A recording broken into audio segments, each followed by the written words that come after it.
Hi, everybody. We are here with Bethany Holt, and she's going to tell us about her charity work and service work with the foundation and with, actually not with the foundation, but with a supported organization. So, Bethany, go ahead and introduce yourself. Sure. Hi, everybody. I am Bethany Holt, and I've had a huge passion for mission and service for all of my life since I was a little girl. And I'm excited to be here with you right now and tell you about my experience with some of the organizations that I got to work with that are supported by the Young Living Foundation.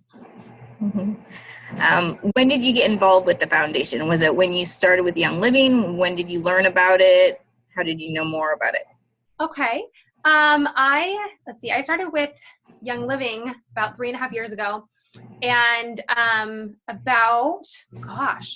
it's probably been almost 3 years ago. It was right after the very first foundation trip, I believe, that was planned, that I heard about the foundation. And one of my friends is an ambassador for Holt, and she was really strongly pushing that, sharing with us what Holt was and what they do. And so immediately upon learning about the foundation and Holt, began doing my monthly donations via my ER order to specifically Holt to support that program. So it's been a couple of years, yeah. Okay. What foundation supported organization do you serve with? Okay. Well, I just got back from Uganda about 4 weeks ago. I think I don't even know. But we went with Hope and Healing Faith Uganda. What was your favorite part? Like, what were you able to do there? What did you have fun with? What did you learn more about? Oh my goodness. What was my favorite part? It's impossible to tell you my favorite part. Okay, no, that's not impossible. My favorite part of the entire trip was the people and how they live. They are a very unique culture. They're very loving. They're very accepting. But they also need a lot of support, just the way that their culture is laid out. So I'm sorry, you asked a lot of questions. Say it all again. It's okay. Just what was your favorite part? What did you learn there? Oh my goodness. A little bit more about Hope, because some people don't know what that is. Okay, yeah. So Hope is an organization.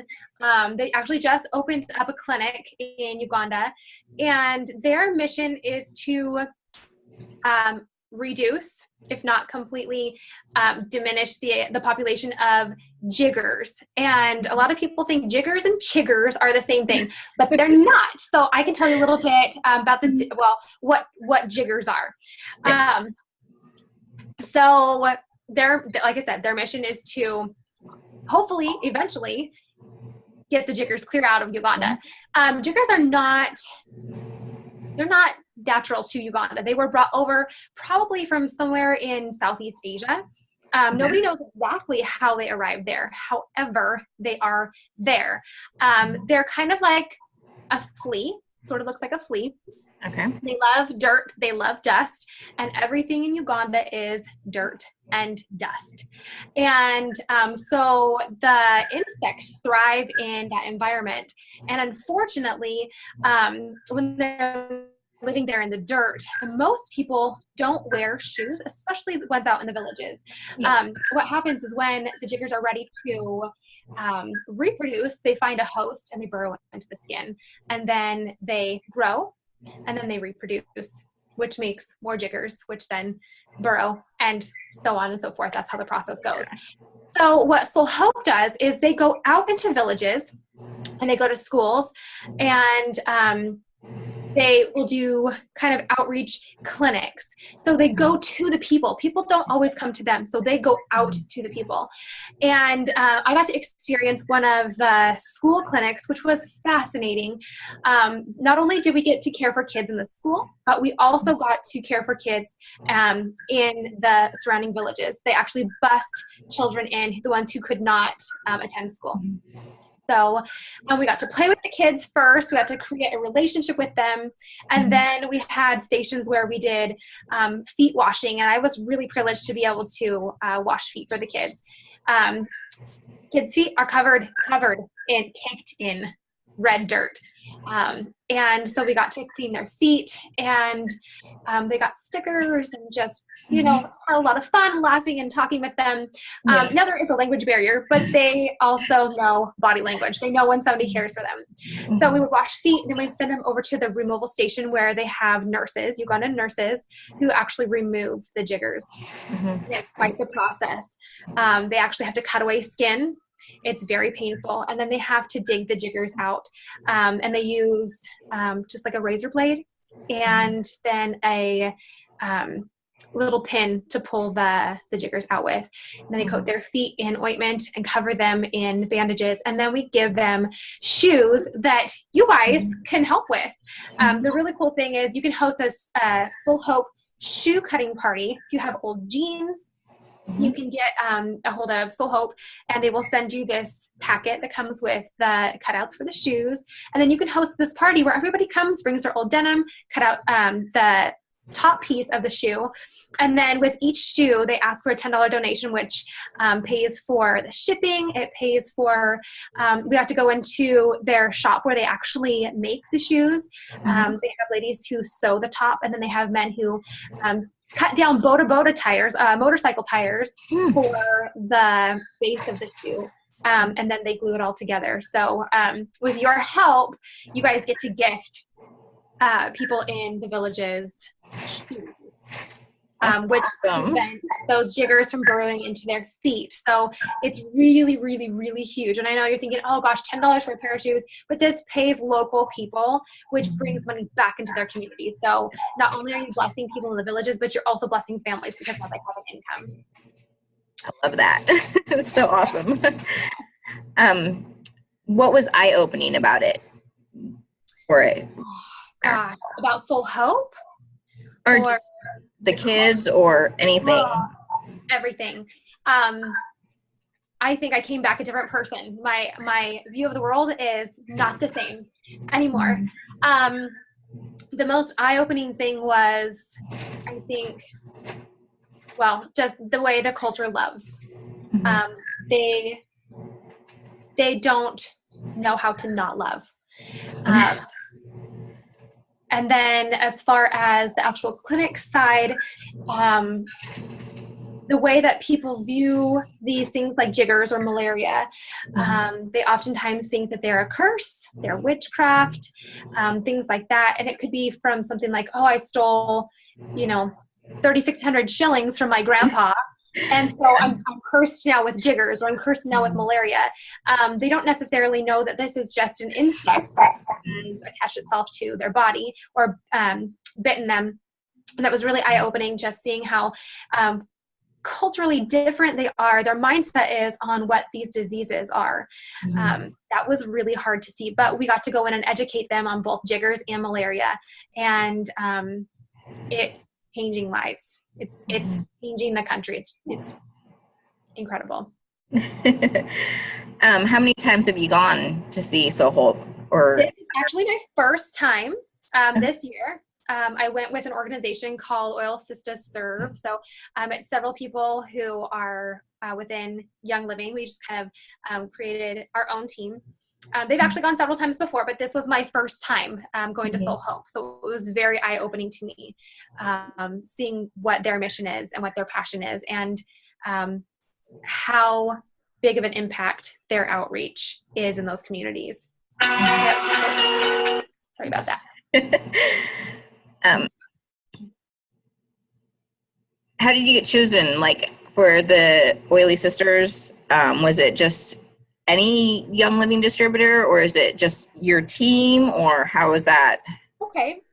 With this particular organization, you don't have quite the extensive application process. It's more word of mouth. And you can apply and you put down your down payment for this particular one. And so it's not quite as sought after as the foundation, just because it's not as big. It's a very small organization. But they do kind of pick and choose who they think would be best for these particular missions. With the Oil Sisters Serve, they typically do a group of people who have all gone before, and then the next group will be people who are all new. The fortunate thing for me was I got to go with a mixed group, and this was the very first time that they did that. So yeah, it was a much simpler process with them, but they do word of mouth and find people who are really passionate about Uganda. Where do you see going next? Where do you want to serve or see the charities or anything? Oh, goodness. Well, I want to go back to Uganda. Yeah. In a heart serving there. Yeah. The community there they stole my heart. It's still there. You know, honestly, I would go anywhere that I'm called. If I get in with a trip with the foundation, I would go anywhere that I'm called. I think that their mission and purpose is really big, and they're impacting the world in ways that people can't even fathom. But to get to go and serve anywhere in the world with a foundation would be incredible. There's nowhere I would say no to. Yeah. So how did you pay for the service trip? Did you have to do fundraisers? Were you able to do it with your Young Living check? How did that work? Okay. Both actually. Well, I'll tell you a little about my story first. So my fundraising started, about 2 years ago. Felt Lord heavily on my heart say, put a jar together and start saving for Africa. And I thought, okay, whatever that means. But I kept hearing it and kept hearing it and kept hearing it. And so I tore apart an old map and I stuck Africa on the jar. And anytime I felt led to put money in it, I would just start dumping money in there. It could be quarters. Sometimes it was $100. It was just whatever the Lord really put on my heart to do that day. So it was a slow process of saving. I didn't know why. Honestly, I didn't know why. But I knew it was for Africa. That was the main purpose. I knew it was for Africa. But my Young Living checks were a huge impact on being able to serve in another country. Just having that extra income that we didn't necessarily need. It was just kind of extra for us. And so I would cash my checks and I would put them inside of the jar as well. I did a little bit of fundraising. I did write a letter to my church community. And I just said, hey, this is what we're doing. We're going to Uganda for 11 days. We're serving with Soul Hope and Pure and Faultless and Healing Faith and Ginger Connection. And this is what all the organizations do. And I let them know this is my PayPal. I can accept cash. I can accept checks. But I will definitely accept prayer. And that was not a huge fundraiser, but I did have several people who came out of the woodwork who I didn't even know. The weekend before I left were literally putting money in my pocket saying thank you for your service in Uganda, and we hope this blesses you. So definitely take some time to think about what your heart and what your mission is, and share what those programs do, because people really want to know what you're doing and they want to be a part of it. Not everyone is called to serve outside of the United States, but those of us who are, people want to be involved in what aspect they can. So definitely share what you're doing. Okay. And what are some other things you want to share about the fundraisers or the foundation and your trip, or anything you see that you really love about it? Okay. Well, I love people. And if you're a people person and you love loving on people, I will say don't hesitate to go. I know in the back of our minds, there's always that little inkling that says, maybe I shouldn't do this. Maybe it's not the right time. I'm going to tell you, it's like having kids. It's never going to be the right time. It's get up and move your feet and be the hands and the feet for the people who can't go and serve, and be the voice for the people who are dealing with the situations, who are, be the voice of the people who are in the organization leaders, because their communication is not always as big as our voices are. So if you're passionate about these things, speak up, speak out, fundraise, and go. Don't hesitate. Just move. Just move. It will change your life. It will change your world. You will never view the world the same way again, because life is so, so different than our little corner of the world. And you can be a huge impact, huge blessing on people, and they're going to turn right around and they're going to bless you back. Mm-hmm. One more question. What is the best way for members to get involved with the foundation? Okay. If you want to start small, please, please, please donate. Round up on your ER order. That is the biggest impact you can have right now. If you can't go right now, I mean, you guys were talking 25 cents to 75 cents. You can round up, or you can donate more than that, but always round up. If you don't know what organization to round up to, you can always donate directly to the foundation, and then they will disperse that. If you know what you're passionate about, whether that be Soul Hope and No More Jiggers, or it's Healing Faith Uganda and curing people of malaria, or whatever, if there's an organization that you're passionate about, do a little bit of research. Get on the foundation webpage and find out the one that speaks to your heart. But if you're just like, man, I don't know, donate directly to the foundation, and they will send those funds directly to where they need to be. If you want to start getting involved in like service trips, you can also get on and apply. And then they kind of do like, they pick your name out of a hat. If you're really passionate, they see who is passionate. I was actually chosen for a trip to, I think it was Peru, I can't remember now. And I couldn't go, and it broke my heart. The timing was not right. We were going to be out of the country, and it crushed me because that was my opportunity. But apply and just see what happens. It might take a year before your application is seen, or you get an email back and you might think, oh gosh, they just skipped over me. But you know what?